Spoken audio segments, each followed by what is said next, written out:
So there's 86 people that I'm thinking about that I've already met, that I know, that I have established a rapport, a working relationship with them, that I'm trying to lead into the rest of this, these probably about 4 more weeks we have left here. And it's been incredibly difficult for sure. Welcome to the Saginaw Art Museum podcast. The COVID-19 pandemic is altering the usual routines of people around the globe and around the block. As practices of social distancing and self-quarantine are implemented, artists are finding new ways to adapt to the changing landscape. In this series, Art at Home, we have conversation with artists and creative-minded individuals to understand the way these unusual times are impacting lives. Is YouTube really a substitute for a studio art class? We talked to David Jannsen about his moving from teaching in a studio to providing instruction online at Washington State University. He gives perspective on the benefits of in-person art instruction at a collegiate level and what is being lost during the COVID-19 crisis. This interview was recorded April 3rd, 2020. David, thank you for joining me on this call and your willingness to wake up a little bit earlier today, perhaps. You're out in Washington. Yeah, I'm just actually in northern Idaho, here in Moscow, Idaho, about 12 miles from Washington State University, where I currently work there as 2D Foundations coordinator and instructor of art. So you're in a unique situation where you're teaching art remotely, and you had indicated that you have some studio classes this semester. Tell me a little bit about how things are working where you're at across the country and what kinds of ways that things have changed.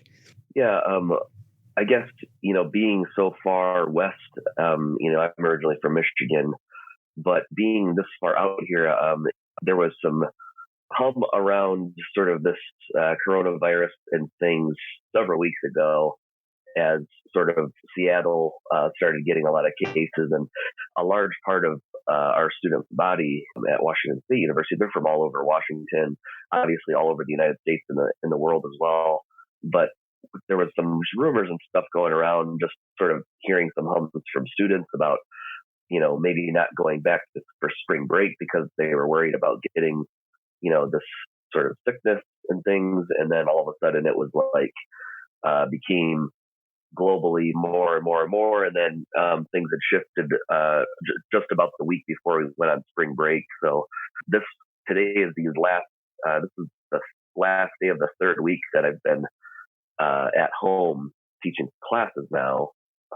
So the biggest thing that really shifted for me is that I have 3 studio courses that I teach. I teach a course in drawing, advanced drawing. I teach an intro level course in 2-dimensional design.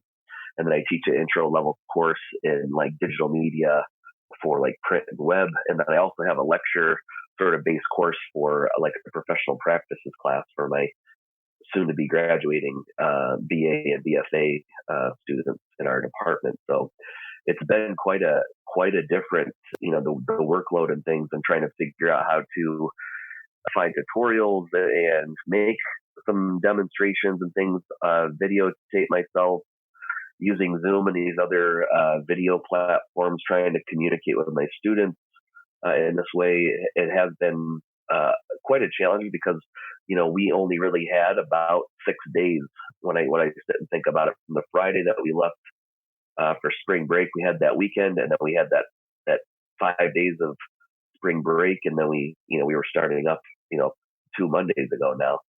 Something that's really helped out, I guess, for me, there's actually a Facebook group that was started during this sort of buzz around a lot of these courses and things across the nation, across the world, getting put online. And for any educators out there in art and design, the social distance for studio art and design Facebook group has about, I looked last night, had about 15,000 members that sort of popped up. And that's been incredibly helpful because it's kind of like this hive mind of art educated individuals, people who are teaching at all different levels, middle schools, high schools, elementary, college, graduate level courses as well. And that's been something that's really been sort of a savior in the dark a little bit too, because I don't think any of us really ever thought we would be doing this, in this way based off of our contracts and our own sort of ideas of how to deliver hands-on material through this online source. So it's kind of interesting. Yeah. Tell me and our listeners a little bit more about what a studio class typically consists of and some of the advantages of that. Clearly, YouTube has taken over the world in recent days, and tutorials and things like that. What advantages do you see of having that in-person contact with your students, and sort of some of the gaps that are left having to depend on either making your own materials or pointing people in a different direction? Well, I think, for me being on the teaching side of things, or the leadership moment and the mentorship of the students day to day, my typical day in class, depending on what we're doing or what we're going over, I'll deliver a quick sort of 30-minute lecture about a topic or a certain principle or something that we're going to learn. And then I introduce some different materials. I kind of walk around get my students in smaller groups and go over some materials that we have in the class that are sort of purchased by their student fees and all of this stuff. And then they sort of start the ground process of the coming up with ideas, quick thumbnail sketches type of things. They're always, usually on that intro day, they're always asking me all these sort of nuanced questions about what they can kind of get away with, and is it okay if I do this? And because a little bit of some of those intro level courses is they want to try to find the parameters in which they can work with or work inside of. But I'm always trying to push everybody to kind of think about these things and really challenge themselves. So that will be on an intro day, and then some of the other days during the week, I might come in and let everybody work at first, and then they might collaborate in groups together and then get some more ideas, or they might show each other different things they've learned the last couple of days with materials. Another really huge benefit, at least for myself, is having that face-to-face contact with the students. It's you really start to build this rapport and this trust and this dynamic between your mentorship and their sort of kind of apprenticeship in that way, where they're trying to learn these things from you. And it's much. I'm really struggling the last few weeks. It's been difficult because the other thing I have to keep in mind is that I've actually had, up to this point, I've had about 10 weeks of in-person contact with them, roughly 3 days a week for, about an hour, or some of my studio courses are 3 hours long. I've had that relationship that's built, and now it's shifted to online. So this isn't even really a pure example for myself of what strictly being online and trying to build that rapport through the screen somehow. So it's kind of a hybrid situation right now. But I would say another big benefit for the students, as far as having that in-person contact in the space that they're allowed to use with these studio environments, is I've had so many emails since we've gone out on spring break about things like students they were really getting involved with certain materials like paint and charcoal and these things that maybe they weren't able to purchase, but that we had available in the class that they could use. Now they're at home or in their apartments or in their cars or wherever they are right now, and they don't have access to those materials. If they for some reason do have those things, they also have their spaces they have to worry about now.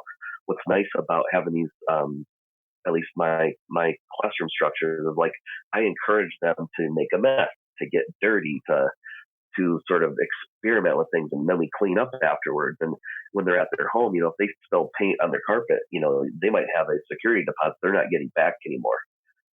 Just subtle little things like that has made a big impact. And I've basically tried to, with these projects I have left for the semester, I've tried to consider that, for my digital media, course, I have students that don't have access to laptops or computers, and the way that they use computers is at the university. And that was my case when I was a student. I didn't have the money to afford some of these computers and scanners and the digital side of things, but I was very much interested in studying that kind of stuff. So I would stay later in in the computer labs and work on my papers and all this stuff. So it's been incredibly difficult. And there's every single class I have, there's all these different nuanced situations, and students have had to all of a sudden abruptly move out of their really comfortable dorm room setting to go back home to maybe some not so easy situations that they might have been dealing with before they were on campus. So it's just very dicey at this point. And I think those big benefits of that environment is the freedom that they have to really try things. And there's that structure that I kind of hold them to, and we built that community together. And it's kind of we're just trying to continue that somehow online. And it has been difficult for sure.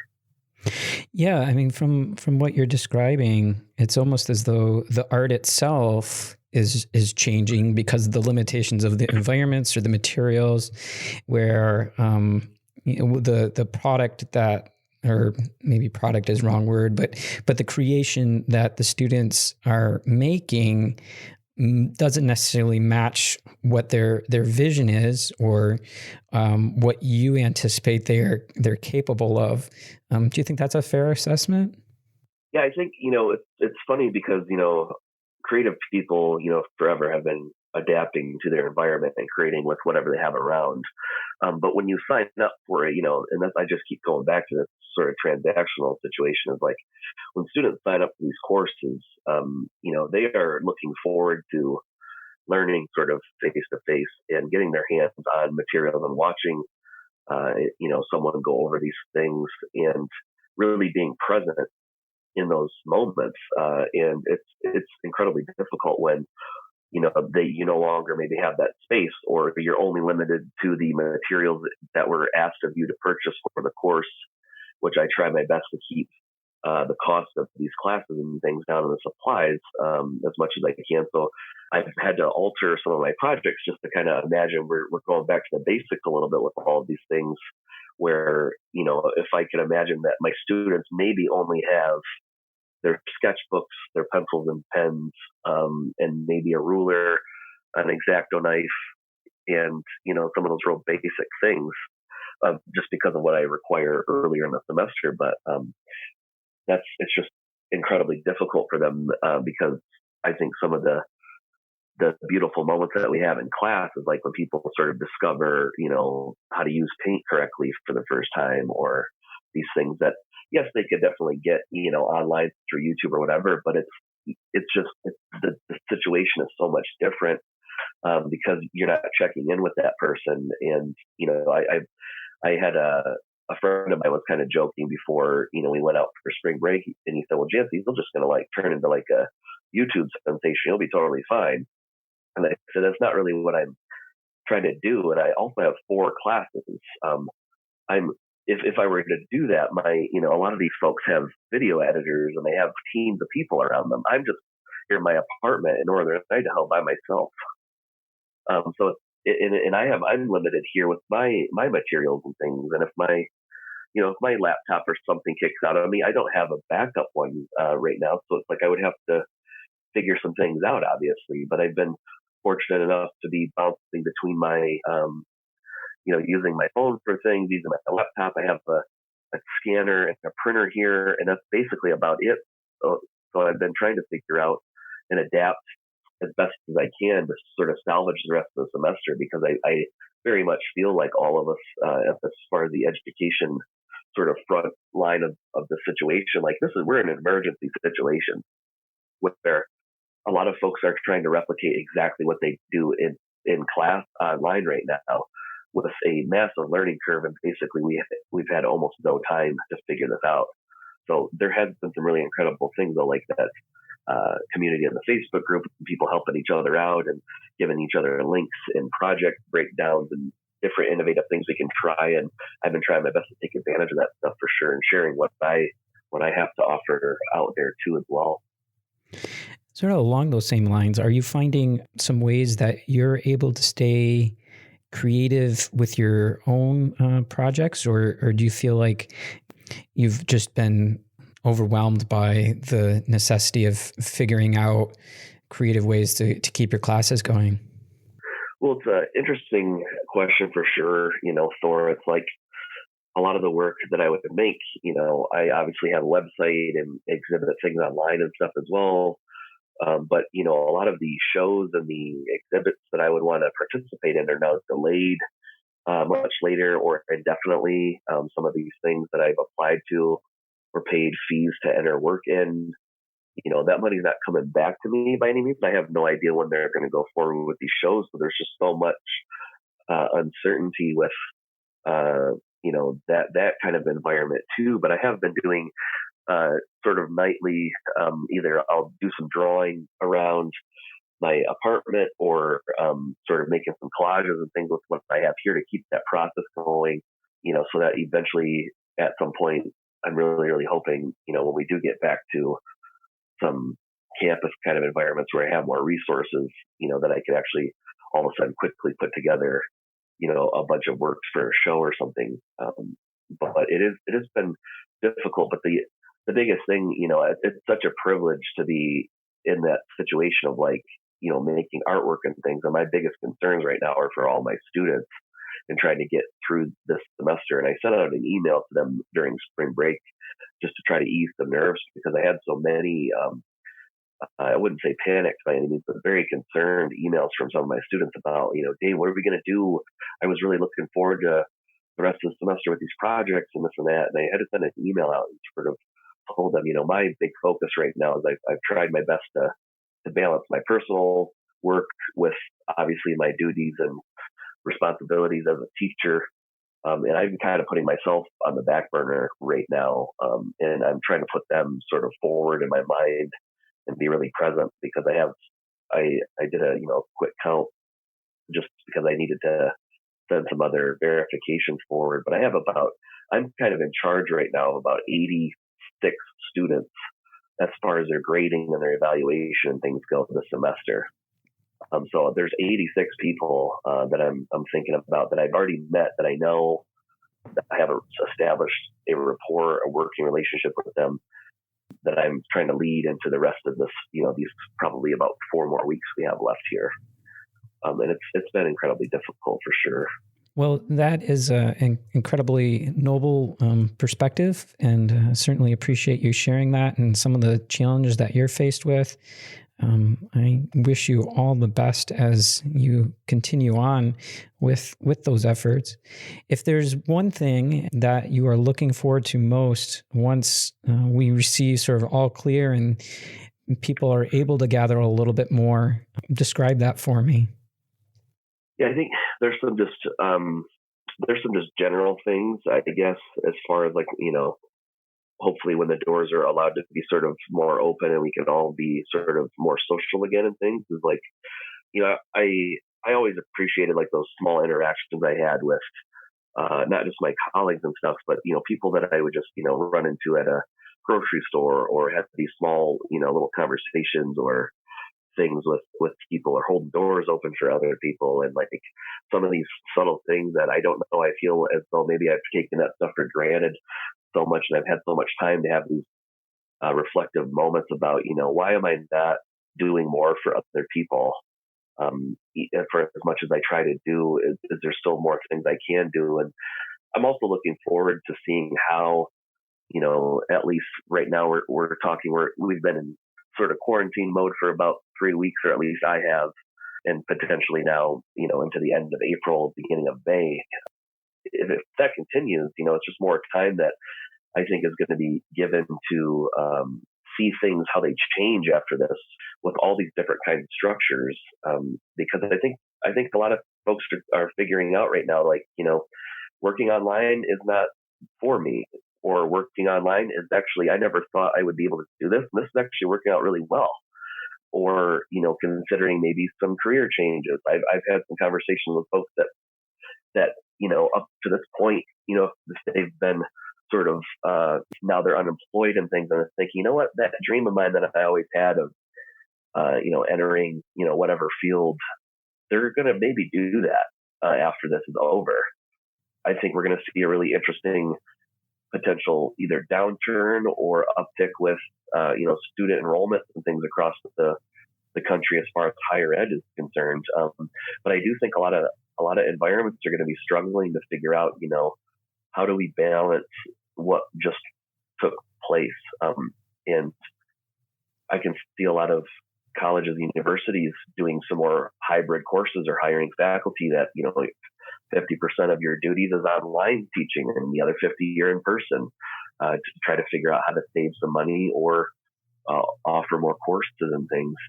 And I think during this time too, I'm looking forward to seeing how this unified situation that the sort of globally this has put us all in, how this is going to affect our relationships with each other, in the way that we do business, in the way that we have families, and the way that we socially, interact in our cultural shifts and things too. It should be really, really great. And I'm looking forward to that.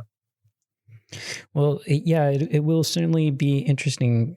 There are a lot of uncertainties right now, not just in the short term, but in the long term. And it's great to be able to learn the ways that you're adapting and changing and trying, making the concerted effort to overcome the obstacles that are in your way for students in your classes. So I'm gonna let you go here. But sure. Thanks, Thor. Anything else? Any closing thoughts? Yeah, I think I've just been reflecting about a lot of things, the last few days, and I'm kind of up and down with my feelings and my mood day to day, just with different things. And there's moments where I'm sort of upset and sort of angry, and then there's other moments where I'm trying to look on the bright side. But I think for everybody, it's something I am doing more of lately is I'm really trying to take care of myself during this time too, because if I can't take some time for myself and kind of wind down at the end of the day or unplug from, my, 8 or 9, 10-hour days that I'm staring at screens right now. Everybody, we really got to take care of ourselves too, because if we can't do that, we can't really take care of each other, in that way either. So I just it's hard to do. And it's definitely not a selfish thing to do, but it's so important during this time because, everything is so uncertain and I have no idea how long we'll be doing this for. That's what's also kind of nerve-wracking too. But find the positive moments in all of this, and read those books that you have at home, and reach out to some other people via phone and things, and talk and have those conversations that for some reason you maybe not wanted to have, or air the stuff out, because I do think when this is over, things are going to be much, much better than where they were. Thank you for listening to the Saginaw Art Museum podcast. You can stay connected with the museum through our website and social media channels. We invite you to become a subscriber of this podcast or become a monthly contributor to the show to help us carry out our mission of providing art for all.